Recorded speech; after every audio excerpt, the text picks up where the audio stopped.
Hello everyone, welcome to Vipedia. I am Sarthak, senior faculty Vipedia. So आज हम एक ऐसे टॉपिक को स्टार्ट करने वाले हैं जो कि अपने upcoming exam of SSC CGL 2024 के लिए बहुत इंपॉर्टेंट है। इस टॉपिक से आपको हर साल कम से कम भी आपके प्रीलिम्स की अगर मैं बात करूं, जो 25 क्वेश्चन आएंगे आपके जीके वाले सेक्शन के, उसमें से आपको 2 से 3 क्वेश्चन जरूर दिखते हैं आपके, राइट। और ये बहुत अच्छा नंबर है, राइट, बिकॉज ये वाला जो टॉपिक है आपका इकोनॉमी, ये एक स्टैटिक पोर्शन है। तो आपको लिमिटेड सिलेबस है, इसको अच्छे से कवर करना है। अगर इसको कवर करेंगे तो 2 से 3 क्वेश्चन आपके डेफिनेटली करेक्ट होने वाले हैं। तो इसको बिल्कुल मिस आउट करने की जरूरत नहीं है, बहुत इंपॉर्टेंट वीडियो है आपके लिए। Please watch it till the end if you actually want to grab these 2-3 marks. और मैं एक चीज आपको अश्योर कर दूं, अगर आप इन लेक्चर सीरीज को फॉलो कर रहे हैं, राइट, तो रेस्ट अश्योर्ड आपकी जो प्रिपरेशन है वो डेफिनेटली कंप्लीट होने वाली है। अब वो कोई भी टॉपिक है, each and every topic is covered under these videos, whether आपके स्टैटिक पार्ट है, आपका करंट अफेयर्स है, राइट। फॉर एग्जांपल आज के हमारे जो टॉपिक, अब जो हमारी लेक्चर सीरीज चल रही है, ये है इकोनॉमी के लिए। तो इकोनॉमी के लिए आपको ये लेक्चर सीरीज फॉलो करनी है और आपके सारे जो इंपॉर्टेंट टॉपिक्स हैं वो इस लेक्चर सीरीज के थ्रू ही कवर हो जाएंगे। Apart from this we are also running different lecture series on different topics, फिर चाहे आपका क्वांट हो, रीजनिंग हो, राइट, आपके जीएस के अंदर आपके साइंस एंड टेक हो, पॉलिटी हो, हिस्ट्री हो, each and everything, right, English, सब कुछ, you just name it, we have it, right. ये सब कुछ आपको अवेलेबल है हमारे पास, राइट। सो आज का हमारा जो टॉपिक है उस पे आते हैं, which is about economy. Economy के अंदर जो टॉपिक कवर करने वाले हैं दैट विल बी इन्फ्लेशन। आज हम इन्फ्लेशन के बारे में पढ़ेंगे, right. But before just starting the topic, I have one thing to show you, which is this. अब विपीडिया ने आपके लिए कंप्लीट कोर्स लॉन्च कर रखा है एसएससी सीजीएल का, राइट, जिसके अंदर आपको सब कुछ मिलेगा एक ही जगह पर। अगर आप अभी भी कोई कोर्स सर्च कर रहे हैं, सो this is the wonderful option for you, because यहां पर क्या आपको एक ही जगह पर सब कुछ मिल जाएगा। आपको कहीं जाने की जरूरत नहीं पड़ेगी, चाहे आपके लेक्चर्स हो, पीडीएफ्स हो, राइट, आपके वेब नोट्स हो, डेली टेस्ट हो, आपके वीकली टेस्ट हो, in fact the test series, complete test series भी, और आपके सारे के सारे जो लेवल है, फेजेस है आपके, फेज 1, फेज 2, सब कुछ, प्रीलिम्स, मेंस, एवरीथिंग, सब कुछ कवर्ड होगा यहाँ पर। कहीं जाने की जरूरत नहीं पड़ेगी। आपकी प्रिपरेशन जर्नी को डेफिनेटली बहुत इजी करने वाला है ये कोर्स, राइट। और सबसे बड़ी बात, ये वाला कोर्स आपका सिर्फ सीजीएल के लिए नहीं, एसएससी के कनेक्ट कर, एसएससी जो बाकी एग्जाम्स कनेक्ट कराता है वहां पर उन एग्जाम्स के लिए भी इक्वली रेलिवेंट है, राइट। और the icing on the cake, right, icing on the cake, just look at the subscription price. Initially ये 7500 में था, which if you ask me is not that much also. 7500 is also very affordable considering the things that you are getting in this course. 7500 भी इस course के लिए ज्यादा नहीं था, कि जो चीजें आपको इसमें मिल रही है, जो कंटेंट आपको इसमें मिल रहा है, वो वे मोर देन 7500 है, राइट। बट आपके लिए स्पेशली हमने ये सब्सक्रिप्शन आपके लिए एक ऑफर पे लॉन्च कर रखी है, जो कि 5000 ही पूरे नहीं ले रहे आपसे, 4999 के अंदर आपको ये पूरा का पूरा कोर्स मिल जाएगा, राइट, जिसके अंदर आपको मेंटरशिप तो अवेलेबल है। मेंटरशिप भी इसी प्राइस के अंदर इंक्लूडेड है। वो मेंटरशिप का काम क्या होगा, मेक श्योर करना कि आप अपनी प्रिपरेशन जर्नी से साइड वे डाइग्रेस ना हो, कि आप जो टाइम एंड एफर्ट लगा रहे हैं वो सही डायरेक्शन में लगा रहे हैं, कोई फालतू की सिली मिस्टेक तो नहीं कर रहे, और भी बहुत छोटे छोटे न्यूआंसेस होते हैं, सब कुछ मेंटरशिप के अंदर कवर होता है, राइट। इस कोर्स का रजिस्ट्रेशन लिंक आपको नीचे डिस्क्रिप्शन बॉक्स में मिल जाएगा, उस पर क्लिक करके आप रजिस्टर कर सकते हैं इस कोर्स के लिए। साथ में सपोर्ट नंबर ही प्रोवाइडेड है, सपोर्ट नंबर पे कॉल करके आप कोई भी क्वेरी को अपनी रिजॉल्व कर सकते हैं, राइट।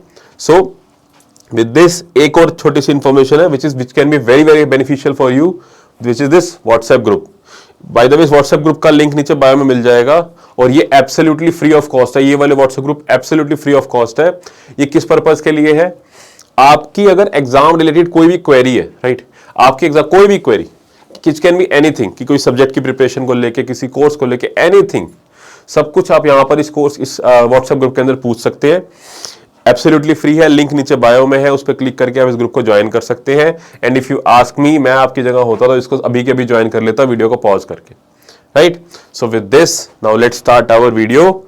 आज का अपना टॉपिक स्टार्ट करते हैं, विच इज इन्फ्लेशन, राइट। तो आज स्टार्ट करते हैं हम इन्फ्लेशन से। Okay, so inflation, so let's सी। सबसे पहले देखते हैं कि इन्फ्लेशन होता क्या है, व्हाट इज इन्फ्लेशन। सिंपल भाषा में इन्फ्लेशन को बोला जाता है महंगाई। अगर आप एक सिंपल लैंग्वेज में समझो तो इन्फ्लेशन मींस महंगाई, आपकी जो बोली जाती है महंगाई, राइट। बट अगर एक थोड़ी सी टेक्निकल टर्म में अगर मैं आपसे बात करूं, टेक्निकल उस लैंग्वेज में बात करूं, तो इन्फ्लेशन का मतलब होता है the rise in general level of prices, the rise in the general level of prices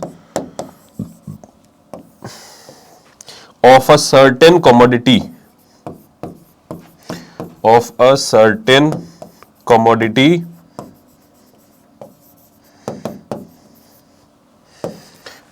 over a period of time, over a certain period of time.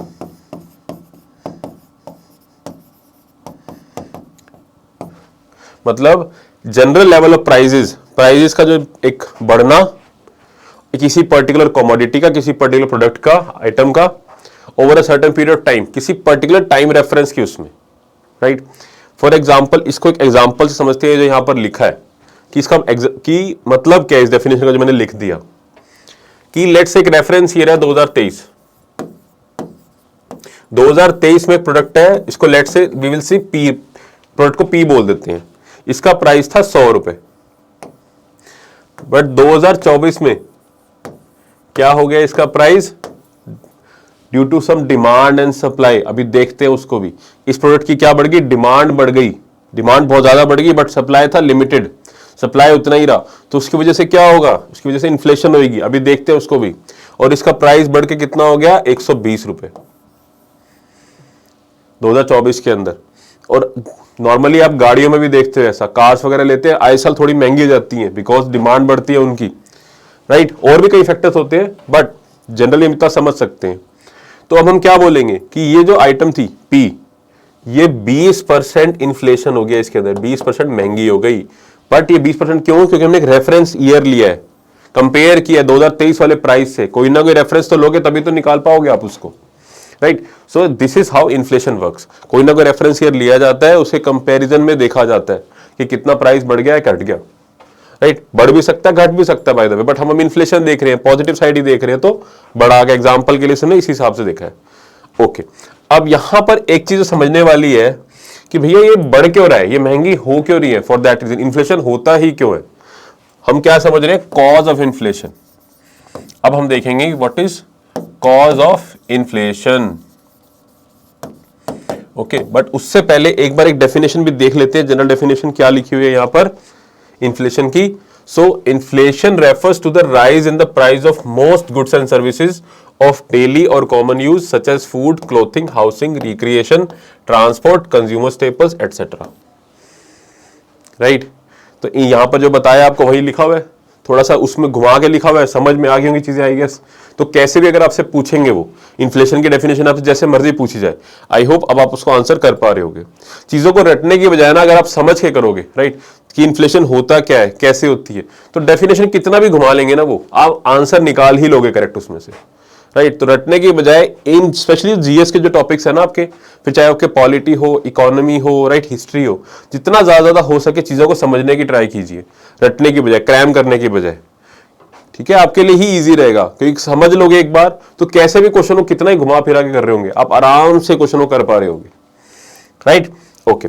So inflation measures the average price change in a basket of commodities and services over time, commodities के साथ साथ services भी, और the important term here is over time, एक particular time reference के साथ देखा जा रहा होता है। The opposite and rare fall in the price index of this basket of items is called as deflation. कभी कभी मार्केट के अंदर डिफ्लेशन भी आ जाता है, राइट। उस केस में बेसिकली डिफ्लेशन का मतलब क्या है कि प्राइस का घटना, 100 रुपए से जहां 120 रखा था हमने एग्जांपल में, मान लो 100 रुपए से वो 80 रुपए का हो जाए अगले साल, उसको क्या बोलोगे आप, deflation, right. Inflation is indicative of the decrease in the purchasing power of a unit of a country's currency. Okay, अब ये क्या लिख दिया यहां पर कि इन्फ्लेशन का बढ़ना क्या शो करता है, आपकी परचेजिंग पावर, करेंसी की जो परचेजिंग पावर है वो घट जाती है।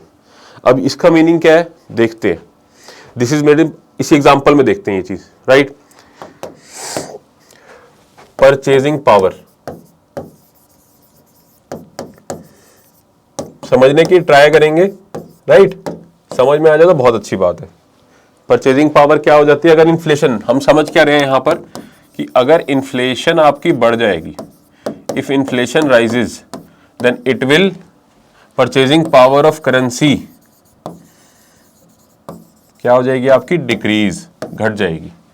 अब इसका क्या मीनिंग है कि मान लो ये प्रोडक्ट था भाई पी आपका, ठीक है, पहले ईयर 2023 के अंदर हमें वो कितने का मिल रहा था, 100 रुपए का, राइट। अब यही प्रोडक्ट जो है आपका 2024 में कितने का हो गया था, 120 रुपए का। तो परचेजिंग पावर का मतलब है कि अगर हम 100 रुपए की बात करें कि आपकी जो करेंसी है वो इस प्रोडक्ट पी की कितनी क्वांटिटी परचेज कर पा रही है, 100 रुपए के बदले में आप पहले जहां इस क्वांटिटी, इस पी को एक क्वांटिटी की परचेज कर पा रहे थे, क्या 2024 के अंदर अगले साल भी क्या आप 100 रुपए के अंदर इसकी एक क्वांटिटी परचेज कर पा रहे होंगे, नहीं, आपको उसके लिए एक्स्ट्रा पे करना पड़ रहा है। मतलब 100 रुपए से ज्यादा में आप इसकी एक क्वांटिटी परचेज कर पाओगे, तो इसकी परचेजिंग पावर 100 रुपए की घट गई ना। जहां पहले 100 रुपए के अंदर आप एक क्वांटिटी परचेज कर पा रहे थे, नेक्स्ट ईयर 100 रुपए के अंदर आप एक क्वांटिटी नहीं, एक से कम क्वांटिटी ही परचेज कर पाओगे।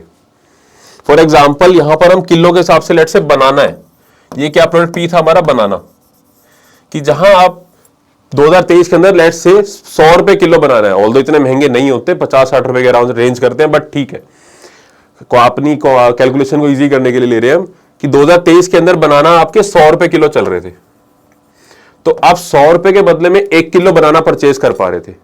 अब नेक्स्ट ईयर 2024 के अंदर वो हो गया आपके 120 रुपए किलो, तो क्या अब भी आप 100 रुपए के अंदर 1 किलो बनाना परचेज कर पा रहे होगे, नहीं, अब आपको 100 रुपए के अंदर 1 किलो से कम बनाना मिलेंगे।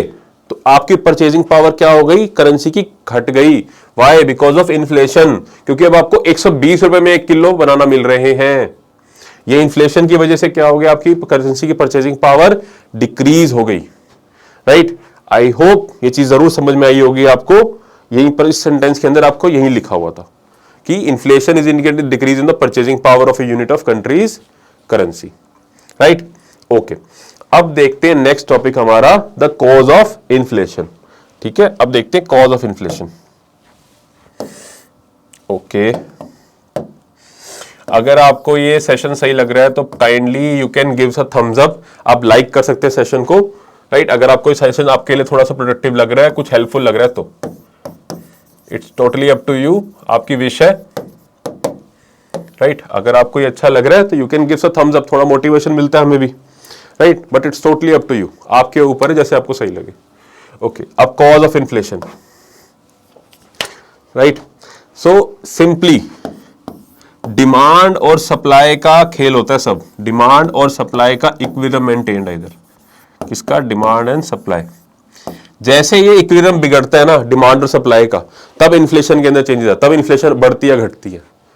सो अगर आपका पहला केस देखते हैं हम, फर्स्ट केस देखते हैं इसके अंदर, आपकी अगर डिमांड क्या हो जाए, बढ़ जाए, और सप्लाई क्या रहे आपका, लिमिटेड। ये इंपॉर्टेंट है कि सप्लाई लिमिटेड है, सप्लाई नहीं बढ़ रहा, आपकी सिर्फ डिमांड बढ़ रही है प्रोडक्ट की। क्वांटिटी मान लो 100 अवेलेबल है, ठीक है, और आगे 100 बंदे लेने वाले, 100 ही क्वांटिटी अवेलेबल है, 100 ही बंदे हैं लेने वाले, सबको एक एक प्रोडक्ट चाहिए, तो सबको एक एक मिल जाएगा, आपका इक्विलिब्रियम मेंटेन रहेगा, प्राइस नहीं बढ़ेगा।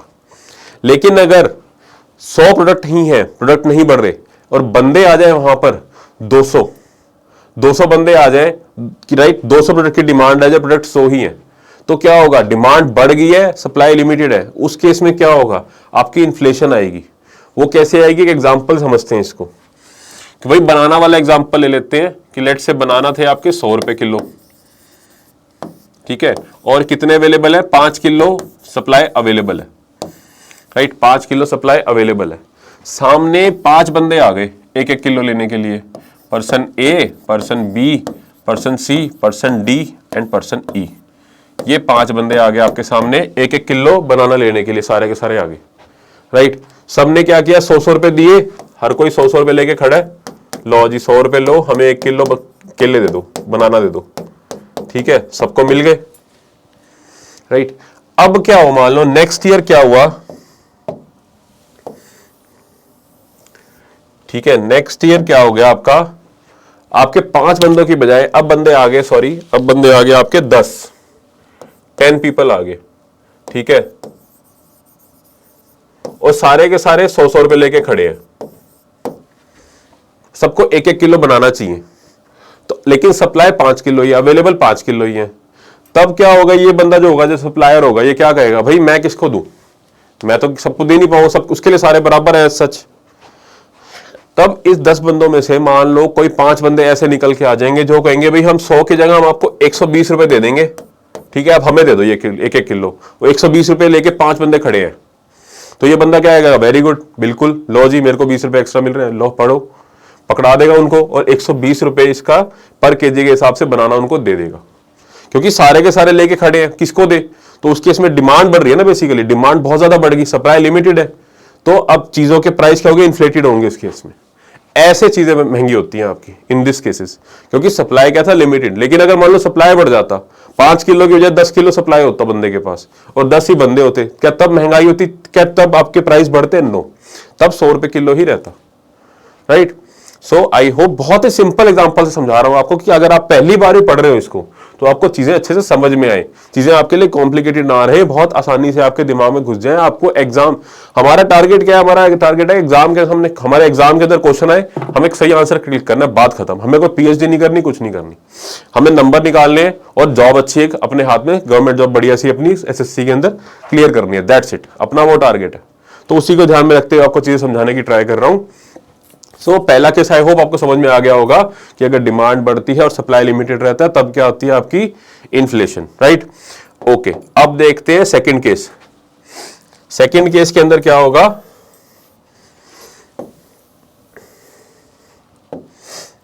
सेकंड केस के अंदर अगर मान लो वही सेकंड केस काइंड ऑफ पहले वाले जैसा ही है वैसे, राइट, कि अगर आपकी सप्लाई आपकी घटा दी जाए, राइट, सप्लाई डिक्रीज कर दी जाए, ठीक है। पहले में क्या था कि डिमांड बढ़ रही थी और सप्लाई लिमिटेड थी, लेकिन अब किसी वजह से सप्लाई अगर घट जाए, राइट, पहले में क्या था कि ये लेवल है, मान लो ये डिमांड है, ये सप्लाई है, तो पहले में डिमांड बढ़ रही थी, सप्लाई उतना ही था, लेकिन अब दूसरे केस में क्या कि सप्लाई को घटा दिया, तो ऑटोमेटिकली डिमांड अपने आप बढ़ी हुई दिखती है। किसी भी रीजन से अगर आपकी सप्लाई डिक्रीज हो जाए, तो उस केस में भी क्या होगा, आपका इन्फ्लेशन आएगा, राइट। अगर किसी वजह से सप्लाई डिक्रीज कर दिया जाए, डिमांड आपकी उतनी रहे लेकिन सप्लाई डिक्रीज कर दें, उस केस में भी क्या होगी, आपकी इन्फ्लेशन आएगी, right. So it's all about the equilibrium of demand and supply. ये सारा खेल आपके डिमांड और सप्लाई के इक्विलिब्रियम का है। इन्फ्लेशन की अगर हम बात करें तो जैसे इक्विलिब्रियम आपका ये बिगड़ता है, ऊपर नीचे होता है, आपकी इन्फ्लेशन भी इंक्रीज या डिक्रीज होती है। It's as simple as that, right. Okay, hope so let's see, ठीक है। तो पहली, अब हमने कॉज ऑफ इन्फ्लेशन देख लिया, इसी के साथ एसोसिएटेड अपनी टाइप्स ऑफ इन्फ्लेशन। तो जो हमने कॉज ऑफ इन्फ्लेशन देखा है ना, उसी से आपको समझ में भी आ जाएगा। तो पहला जो हमारा टाइप ऑफ इन्फ्लेशन आएगा, that will be important one, क्या है आपकी डिमांड पुल इन्फ्लेशन। पहली क्या है आपकी डिमांड पुल इन्फ्लेशन। तो जो हमने भी देखा था ना, पहला जो कॉज था इसका, कि भाई अगर आपका सप्लाई क्या हो, लिमिटेड हो, लेकिन आपकी डिमांड बढ़ जाए किसी भी वजह से, ठीक है, तब क्या होती है आपकी इन्फ्लेशन। इस टाइप की इन्फ्लेशन को बोला जाता है डिमांड पुल, बिकॉज डिमांड बढ़ने की वजह से इन्फ्लेशन को वो पुल अप कर रही है। डिमांड बढ़ने की वजह से इन्फ्लेशन को क्या कर रही है, pulling up. It's the demand is pulling up the inflation, inflation को बढ़ा रही है, राइट। जनरली ये कब होगा, जनरली तब होता है कि अगर मार्केट के अंदर मनी सप्लाई इंक्रीज कर दिया जाए, मार्केट के अंदर मनी सप्लाई इंक्रीज कर दिया जाए, लोगों के हाथ में ज्यादा पैसा आता है, तो जनरली उस टाइम में क्या होगा, आपकी डिमांड इंक्रीज होती है। ये होता भी है। आप जनरली देखोगे लोगों की सैलरी अगर जैसे बढ़ जाती है, तो जैसे आपके लोगों की सैलरी बढ़ती है, उनकी डिमांड ही बढ़ने चली जाती है। जहां पहले वो छोटे घर में होते हैं, फिर वो बड़े घर की डिमांड करते हैं। जहां पहले वो थोड़ा कंज्यूम करते हैं, फिर ज्यादा कंज्यूम करने की डिमांड करते हैं, राइट। छोटा फोन होता है, बाद में आईफोन की डिमांड होनी स्टार्ट हो जाती है। इस टाइप से चीजें चलती हैं। तो जनरली जिस भी वजह से अगर मार्केट के अंदर मनी सप्लाई इंक्रीज हो जाए due to any cause, for example अगर टैक्स का रेट घटा दिया जाए, बजट आया इसके अंदर टैक्स का रेट घटा दिया, अब टैक्स का रेट घटाएंगे क्या होगा, उससे लोगों के हाथ में पैसा ज्यादा आएगा, राइट। मनी सप्लाई, लोगों के हाथ में जनरली पैसा खर्च करने के लिए ज्यादा रहेगा, टैक्स कम देना पड़ रहा है तो उनके हाथ में ज्यादा पैसा है, तो उस केस में क्या होगा, आपका जनरली डिमांड बढ़ती है। सो this is one of the example. Question ऐसे ही आएंगे आपसे, क्वेश्चन आपसे ऐसे ही पूछेंगे कि इनमें से कौन से केस के अंदर आपकी demand pull inflation can come, right. So और भी होती है चीजें, मतलब किसी भी वजह से अगर मार्केट के अंदर मनी सप्लाई इंक्रीज हो रहा है, it can cause by the way, correct term ये है most appropriate, demand pull inflation, because it will increase the demand and hence the inflation can rise. Okay, so demand pull inflation occurs when the total demand for products and services grows faster than the economy's production capability, right? Okay, it produces a demand supply mismatch with increased demand and lower supply resulting in higher prices, right? This sort of inflation happens when the money supply expands, government spending grows, indirect taxes fall and so on. ये last line important है, question यहां से आते हैं. ये कब होती है? जब आपका मनी सप्लाई बढ़े, राइट, गवर्नमेंट की स्पेंडिंग बढ़ जाए. मान लो कि सरकार ज्यादा लोगों पे पैसा लगा रही है, एक्सपेंडिचर बढ़ा रही है, तो मतलब सब्सिडी बढ़ा दी, राइट, कोई स्कीम लॉन्च कर दी, अल्टीमेटली लोगों के हाथ में ज्यादा पैसा आता है उसकी वजह से, डायरेक्टली या इनडायरेक्टली जैसे मर्जी समझ लो आप, राइट. इनडायरेक्ट टैक्स, अगर टैक्स रेट घटा दिया जाए, कोई भी रीजन, ठीक है, मार्केट में आपके लोन सस्ते मिल रहे हैं, रेपो रेट घटा दिया, उसकी वजह से क्या होगा, मार्केट में लोन घटेगा. अगर तो उस केस में भी क्या होगा, लोन सस्ते रेट, मतलब सब कम इंटरेस्ट रेट पे लोन मिल रहे हो, तो लोग ज्यादा लोन लेते हैं, तो ज्यादा स्पेंडिंग बढ़ती है, ज्यादा डिमांड बढ़ती है, right. So this is the one thing. So this was demand pull inflation. Now let's see the second one. Second is cost push inflation. Second is your cost push inflation. ये क्या होगा, अगर आपकी जो cost production है, जो production and पे है, जो प्रोड्यूसर है, जो फैक्ट्री, जो आपकी प्रोडक्ट को प्रोड्यूस कर रहे हैं, पहले बाद में मार्केट के अंदर आता है, पहले प्रोड्यूस होते हैं, अगर उनकी कॉस्ट जो है प्रोड्यूस करने की, जो इनपुट की कॉस्ट है, अगर वो बढ़ जाए, फॉर एग्जांपल रॉ मटेरियल महंगे मिले, एक कार मेकिंग फैक्ट्री है, उसमें स्टील लगता है गाड़ी को बनाने में, अगर स्टील का प्राइस ही बढ़ जाए, तो अल्टीमेटली क्या करेगा मैन्युफैक्चरर, वो अपनी गाड़ी है, जो प्रोडक्ट है, उसको अपने प्रॉफिट मार्जिन तो मेंटेन करके रखने हैं, तो वो अपनी गाड़ी जो फाइनल प्रोडक्ट है उसको महंगा ही बेचेगा, प्राइस बढ़ा के बेचेगा आगे, राइट. तो अगर आपके जो कॉस्ट ऑफ प्रोडक्शन है, जो फैक्टर कॉस्ट है, फैक्टर आपके जो लग रहे हैं कि आपका रेंट बढ़ जाए, मान लो प्रॉपर्टी महंगी, फिर बंदे को रेंट ज्यादा देना पड़ रहा है अपनी फैक्ट्री का, तो वो अल्टीमेटली प्रोडक्ट महंगा कर देगा, अपना मार्जिन बढ़ा देगा. तो किसी भी वजह से अगर आपका कॉस्ट ऑफ प्रोडक्शन बढ़ रहा है, अल्टीमेटली आपकी जो है चीजें आपको क्या मिलेंगी, महंगी मिलेंगी.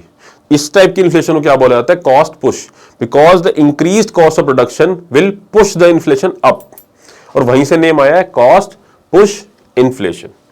तो कोई भी केस अगर ऐसा होगा, राइट, जिसके अंदर आपका मान लो टैक्स रेट जो है आपका, इनडायरेक्ट टैक्स, जो टैक्स जो गवर्नमेंट ले रही है प्रोडक्शन से, वो टैक्स बढ़ा दिया जाए, जो प्रोड्यूसर है उसको टैक्स ज्यादा देना पड़ रहा है, तो अल्टीमेटली वो भी आपका कहीं कॉस्ट करेगा, इन्फ्लेशन ही कॉस्ट करेगा.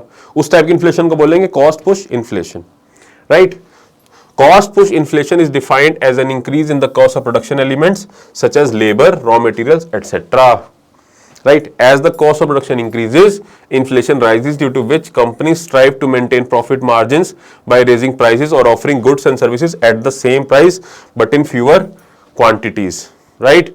Cost push inflation occurs in these situations. I hope समझ में आई होंगी चीजें. Increase in the cost of manufacturing, decrease in output, increases in indirect taxes, increase in the price of imported commodities and other factors contribute to this inflation. Right? Clear है ये सब कुछ आपको? ठीक है? Okay. Okay. So now there are some other terms also related to inflation. Terms कह लो या ये भी types of inflation कह दिया जाता है, but important terms है, इससे भी क्वेश्चन डायरेक्ट आते हैं, वन लाइनर आते हैं, तो ये बार करने जरूरी है, राइट. तो सबसे पहला है अपना डिसइन्फ्लेशन, राइट. ये दो टर्म्स है बेसिकली आपकी, डिसइन्फ्लेशन और डिफ्लेशन. इसमें बच्चे बहुत कंफ्यूज रहते हैं, तो इसको एक बार समझ ही लेते हैं, राइट. पहला क्या है आपका डिसइन्फ्लेशन. ओके. अब इसके अंदर क्या है कि हम अपने फिर से अपने पुराने एग्जांपल की तरफ आते हैं कि जो बनाना था वो पहले 100 रुपए किलो मिल रहा था 2023 के अंदर. अब मान लो वहीं 2024 के अंदर आपको मिल रहा है कितने का, 120 रुपए किलो.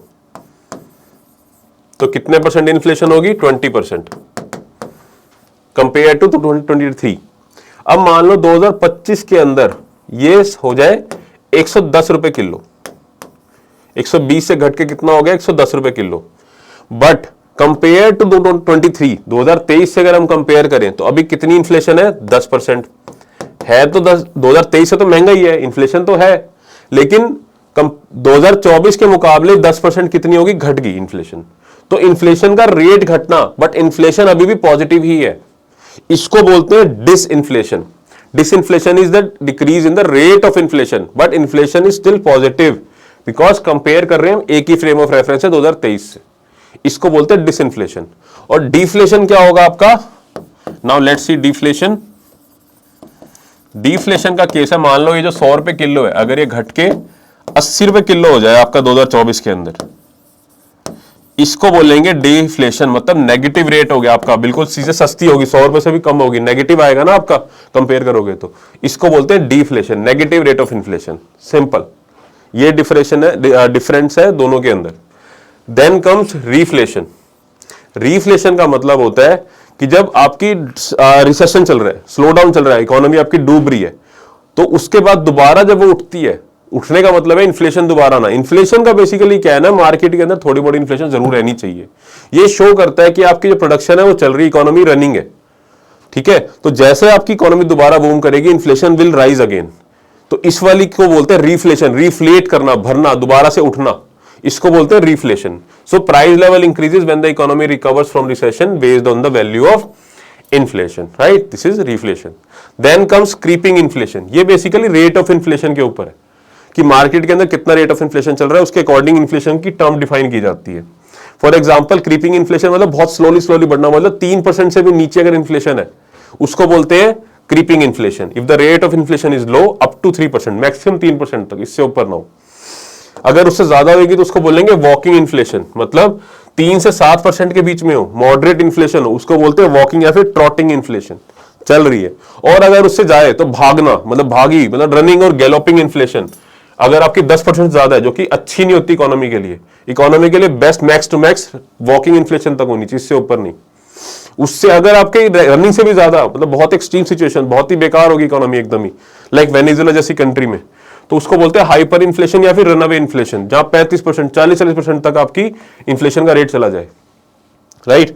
उसके बाद एक बहुत इंपॉर्टेंट टर्म है आपकी क्या, स्टैगफ्लेशन, जिससे क्वेश्चन बहुत आते हैं। स्टैगफ्लेशन, इसका क्या मीनिंग होता है? ये 2 वर्ड से बना है बच्चे। वन इज आपकी स्टैग्नेंट इकोनॉमी, एक वर्ड है आपका stagnant economy plus inflation. Generally क्या होता है, अगर आपकी इन्फ्लेशन इंक्रीज होती है ना, अगर आपकी इन्फ्लेशन इंक्रीज होती है तो आपकी इकोनॉमी के अंदर बेसिकली प्रोडक्शन बढ़ती है, प्रोडक्शन बढ़ने से एम्प्लॉयमेंट बढ़ती है, जॉब्स बढ़ती हैं। बट स्टैगफ्लेशन ऐसा केस होता है कि जब आपकी इन्फ्लेशन भी बढ़ रही है बट इकोनॉमी भी रुकी हुई है, इकोनॉमी भी ग्रो नहीं कर रही, मतलब अनएम्प्लॉयमेंट बढ़ रही है। इन्फ्लेशन भी बढ़े और साथ साथ आपकी रिसेशन हो, अनएम्प्लॉयमेंट बढ़े, उसको बोलते हैं स्टैगफ्लेशन, मतलब स्टैग्नेंट इकोनॉमी, रुकी हुई इकोनॉमी प्लस इन्फ्लेशन राइज। बहुत ही ये भी अच्छी सिचुएशन नहीं है इकोनॉमी के लिए। इसको बोलते हैं क्या, स्टैगफ्लेशन। यहां से बहुत क्वेश्चन आते हैं स्टैगफ्लेशन से। आई होप ये जरूर समझ में आया होगा आपको, राइट, ओके। उसके बाद कुछ इंपॉर्टेंट टर्म्स हो रहे हैं आपकी स्क्यूफ्लेशन। स्क्यूफ्लेशन का मतलब होता है कि किसी पर्टिकुलर प्रोडक्ट का महंगा होना, बाकी से सिमिलर रहने। फॉर एग्जांपल आपने सुना होगा बीच में कि सिर्फ प्याज का रेट बढ़ गए, बहुत महंगे हो गए, लेकिन बाकी सब सेम प्राइस पे है। कभी टमाटर महंगे हो जाते हैं, तो इस टाइप की इन्फ्लेशन को बोलते हैं क्या, स्क्यूफ्लेशन, की जब एक कमोडिटी का, पर्टिकुलर कमोडिटी का प्राइस बढ़े बट बाकी सारी जो कमोडिटीज है उनका प्राइस सिमिलर रहे, राइट। उसके बाद 2 चीजें हैं आपकी, इन्फ्लेशनरी गैप और deflationary gap. Inflationary gap simply nothing, अगर आपकी जो एग्रीगेट डिमांड है वो एग्रीगेट सप्लाई से बढ़ जाए तो इसको बोलेंगे eight full employment level, this is important, eight full employment level जब आपकी एग्रीगेट डिमांड एग्रीगेट सप्लाई से बढ़ जाए उसको बोलते हैं इन्फ्लेशनरी गैप। और इसके अपोजिट, जब एग्रीगेट सप्लाई आपका बढ़ जाए एग्रीगेट डिमांड से at full employment level, is called as deflationary gap, right. And next term is suppressed या फिर रिप्रेस्ड इन्फ्लेशन। ये कब होगा कि जब आपकी एग्रीगेट डिमांड एग्रीगेट सप्लाई से बढ़ जाए, तो जनरली इन्फ्लेशन होनी चाहिए बट गवर्नमेंट जबरदस्ती दबा के रखेगी, प्राइस को बढ़ने ना दे, सप्रेस करके रखे, रोक के रखे, इसको बोलते हैं सप्रेस्ड या फिर repressed inflation, right? So this was the important term related to inflation. So and with this we have reached the end of our video, but just before ending I have a very important thing to tell you. एक important चीज है which is called as microverse. So एक बार microverse के बारे में आपको बता। So what is microverse या micro course? इसको एक एग्जांपल समझते हैं कि मान लो आपको एक पर्टिकुलर कोई टॉपिक प्रिपेयर करना है, क्वांट का रेशियो एंड प्रोपोर्शन। तो उसके लिए आपके पास सबसे पहले क्या ऑप्शन होगा कि आप उसके लिए कोई कोर्स अगर सर्च करें तो सबसे पहले आपको क्या, अगर आपके सामने क्या ऑप्शन आएगा कि पूरा का पूरा कोर्स परचेज करें, complete course, right. Which if you ask me is not affordable. कोई प्रैक्टिकल ऑप्शन भी नहीं है वो कि आपको सिर्फ एक टॉपिक प्रिपेयर करना था और उसके लिए आपको पूरा कोर्स परचेज करना पड़ जाए, राइट। इसके अलावा एक सेकंड ऑप्शन है which is better then this one, कि आपको अगर क्वांट का मॉड्यूल मिल जाए पूरा, कि सिर्फ आपको क्वांट के मॉड्यूल के लिए पेमेंट करनी है, which no doubt is better than the first one, कि एटलीस्ट पूरे कोर्स से तो बच के। लेकिन अगर मैं आपको कहूं कि इससे भी एक बेटर ऑप्शन है आपके सामने, कि आपको जो आपका टॉपिक प्रिपेयर करना है सिर्फ उस टॉपिक के लिए पेमेंट करें और आपका कंप्लीट प्रिपरेशन हो जाए उससे। That is what micro course is. So now let me show you how to access this micro course, which is a very innovative renovation of, मतलब एक बहुत अच्छा इनिशिएटिव है किसका, अभिपीडिया का। So let's see how to access this micro course. Okay, so for that log in to Abhipedia website, abhipedia.abhimanyu.com पे log in करें, choose exam, scroll down, choose SSC CGL, this window will open up, scroll down, right, choose microverse। जैसे इस पे जाएंगे आपके सामने ये window open होगा, मोबाइल नंबर एंटर करें, ओटीपी वगैरह आएगा। Now see these are the courses available for you. अब नाउ अपने फॉर एग्जांपल आपको क्वांट के अंदर चलते हैं, तो क्वांट के अंदर जैसे आप एंटर करेंगे आपको ये सारे देखो ये सारे आपके सामने माइक्रो कोर्सेज अवेलेबल। जो भी आपको टॉपिक प्रिपेयर करना है you can go for it. सारे के सारे उसमें प्रिपेयर आपके सामने LR है, इंग्लिश है, सबके अंदर कोर्सेज अवेलेबल है। So whatever you feel appropriate for you, you can go for it.